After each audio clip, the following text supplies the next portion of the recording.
Dernière vidéo sur cette plage de l'île de Negros. Demain, direction Bohol, qui est une autre île.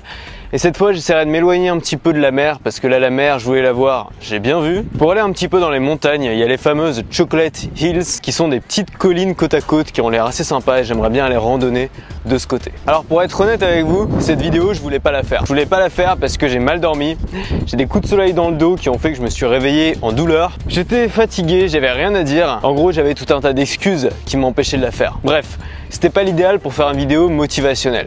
Du coup, je vais pas faire une vidéo motivationnelle, je vais faire une vidéo rationnelle. Et vous allez voir que c'est en réfléchissant que vous allez réussir à accomplir vos objectifs. La semaine dernière, je me suis fixé un objectif, je sais pas si vous vous en souvenez, c'était de faire une séance Freeletics par jour. Freeletics, c'est l'application que j'utilise pour faire du sport.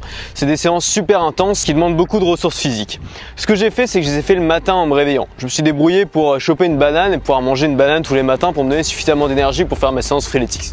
Il y avait des matins où j'étais crevé, où j'avais mal dormi, où j'avais pas envie, et j'ai réussi à le faire tous les jours pendant une semaine. C'est pas un exploit, il n'y a rien d'incroyable. Simplement, le but, c'était de me confronter à mes excuses. Parce que moi, le matin, en me réveillant, j'ai toujours 20 000 excuses pour ne pas faire du sport.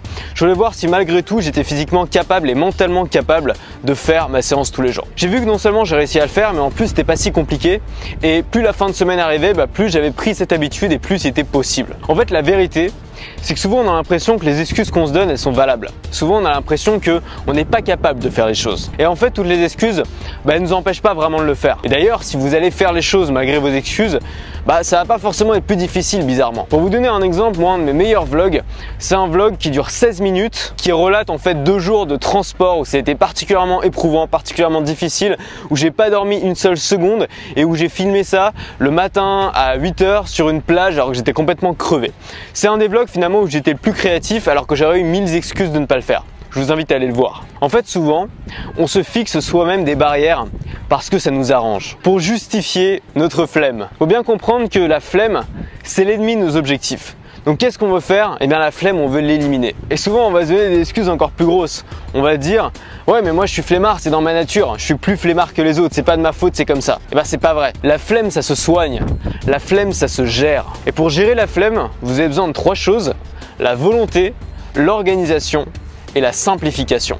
C'est de ça qu'on va parler dans cette vidéo. D'abord, la volonté. La volonté, c'est pas un sentiment rationnel, c'est un sentiment émotionnel. Donc il va falloir utiliser vos émotions. Les émotions, c'est à la fois une force et une faiblesse. Une émotion, ça peut vous détruire, ça peut tuer un homme, et en même temps, ça peut lui donner de la force. Votre boulot, ça va être de prendre vos émotions, même les plus négatives, et d'essayer de les transformer en force. C'est ça le secret. L'amour peut se traduire en force. La haine peut se traduire en force. L'envie, la jalousie, le besoin de reconnaissance peuvent se traduire en force. Le besoin d'accomplissement, le besoin de sécurité, et l'esprit de compétition peuvent aussi se traduire en force. Donc tous ces sentiments qui peuvent vous détruire, qui sont dangereux, qui sont des sentiments forts, vous pouvez les transformer en force si vous les utilisez, non pas contre vous, mais pour vous. Pour provoquer ces sentiments, c'est important de se visualiser les choses. L'importance de la visualisation. La visualisation, ça va être le fait d'imaginer votre objectif. J'ai des objectifs précis, des objectifs chiffrés dans mon business. Je sais que je veux les atteindre.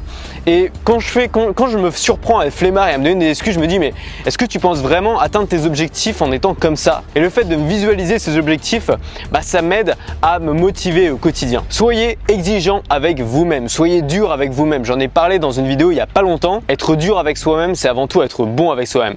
C'est parce que vous vous aimez, c'est parce que vous avez conscience de votre potentiel que vous allez être exigeant avec vous-même. Prenez exemple sur les coachs. Vous savez, les meilleurs coachs, c'est les coachs qui sont tout le temps en train de harceler leurs élèves. Tu as envie de les perdre, les 60 kilos, tu peux le faire, tu sais que tu peux le faire, tu as la volonté. Est-ce que tu vas tout gâcher pour un putain de gâteau au chocolat? C'est ça qui va dire un bon coach. Et soyez votre propre coach et parlez-vous comme si vous étiez une deuxième personne. Moi, ce que je fais souvent, c'est que je me pose des questions simples. Est-ce que je suis le genre de personne à abandonner au premier obstacle? Est-ce que j'ai vraiment l'ambition de devenir X alors que je n'arrive même pas à faire Y? Ou tout simplement, est-ce que je ne suis pas en train de me donner une excuse?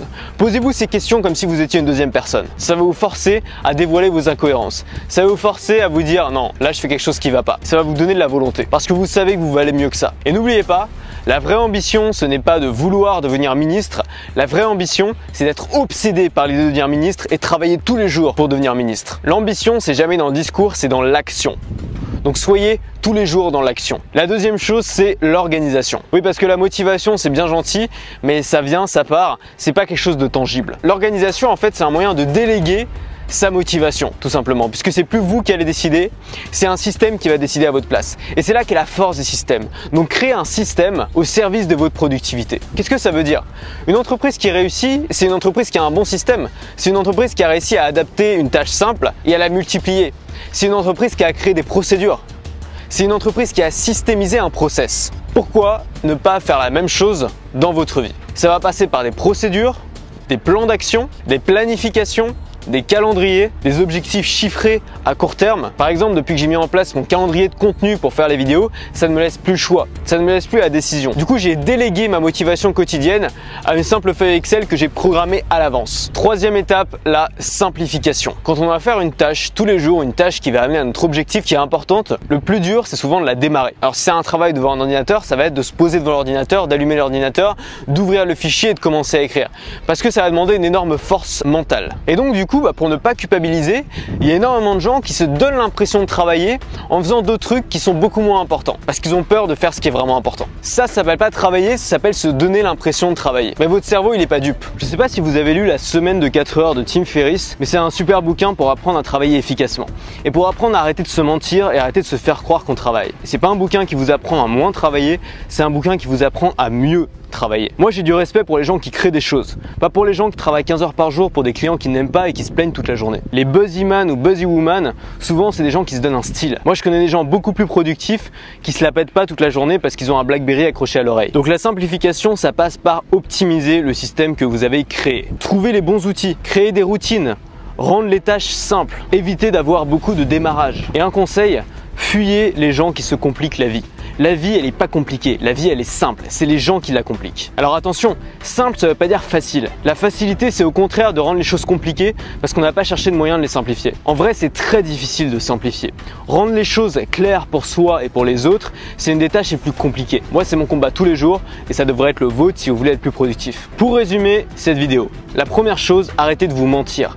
Les excuses sont des mensonges que l'on se raconte à soi-même. Vous êtes plus fort que ça. Vous allez réaliser que vous êtes en train de vous dire une excuse.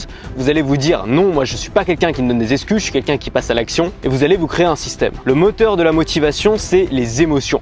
Utilisez-les. Utilisez vos émotions positives comme négatives comme une force pour vous donner la niaque. Et enfin, ayez une approche scientifique de la motivation. Ça veut dire d'abord organiser un système pour rendre le travail plus facile, simplifier tout ce qui est simplifiable, passer du temps à optimiser le système et travailler sur l'environnement et pas seulement sur les tâches. Bon alors c'est bien gentil de donner des conseils, mais comment est-ce que moi j'ai appliqué les conseils que je viens de vous donner dans ma vie et dans mon travail? D'abord, je me suis fixé des objectifs en termes de productivité. Faire une vidéo par jour. Vous l'avez vu, je me suis créé un calendrier de contenu défini à l'avance. J'ai aussi décidé de faire 5 séances Freeletics par semaine, donc le maximum que je peux faire avec Freeletics. Je les ferai le matin avant le petit déjeuner et pareil, toutes les séances sont définies à l'avance par Freeletics, donc là encore, je n'ai pas mon mot à dire. Et enfin, je vais continuer à me former tous les jours. J'ai pas encore quantifié ça, mais j'aimerais bien le quantifier, par exemple en disant que je lis un livre toutes les 2 semaines. Bien sûr, je travaille encore tous les jours à intégrer de nouvelles actions et à optimiser ce système. Et vous l'avez vu, la clé, c'est de se laisser peu de marge de décision sur les tâches qu'on a à accomplir chaque jour. Ça veut dire que si vous programmez tout à l'avance, si vous avez un calendrier à l'avance qui vous dit ce que vous avez à faire, vous n'avez plus la décision difficile chaque jour de choisir si oui ou non vous avez une bonne excuse pour ne pas faire ce que vous devez faire. Vous l'avez programmé, vous le faites, c'est tout. Il y a juste plus de place pour les excuses. Bon alors vous allez peut-être me prendre pour un taré. Vous avez peut-être raison, mais c'est cette folie qui a fait de moi un bosseur. Et je peux vous garantir que c'était pas gagné. Ça y est, le soleil est couché. La ressource du jour, il y en a beaucoup d'entre vous qui la connaissent peut-être, c'est IFTTT. C'est l'acronyme de If This Then That. Si ceci, alors cela. Qui est un outil qui permet de réduire le nombre de tâches qu'on a à accomplir chaque jour, de réduire les tâches répétitives en les automatisant. Et en fait, le but de cet outil, c'est de connecter plusieurs services entre eux. Donc ça prend en compte énormément de services web, tous les services Google, les services Apple, les réseaux sociaux, les objets connectés. Et ça va vous permettre, si une action se passe, de créer automatiquement une autre action. Par exemple, si vous postez une photo sur Instagram, automatiquement reposter cette photo sur Twitter. Vous pouvez faire énormément de combinaisons possibles, il y a plein de recettes qui ont été créées notamment par les membres. Et vous pouvez aller beaucoup plus loin, vous pouvez en fait programmer vos propres recettes. Si par exemple vous avez des ampoules connectées, vous pouvez dire voilà, quand il pleut, les ampoules deviennent bleues. Quand je fais une vente, mes ampoules clignotent. Bref, vous pouvez vraiment vous amuser avec ça, gagner du temps et c'est en bossant là-dessus en fait qu'on optimise le système. C'est ça, optimiser le système. C'est passer du temps sur le fait de bosser pour gagner quelques secondes chaque jour. Parce que ces quelques secondes chaque jour, à long terme, elles vont avoir un vrai impact et vous allez gagner du temps et vous allez pouvoir produire plus avec moins. La prochaine fois que vous n'avez pas envie de faire quelque chose, que vous êtes fixé, posez-vous cette question: est-ce que je suis en train de me donner une excuse? Répondez-y franchement. Et si la réponse est oui, eh bien faites-le quand même. C'est aussi simple que ça. On se retrouve demain à Bohol. Restez libres.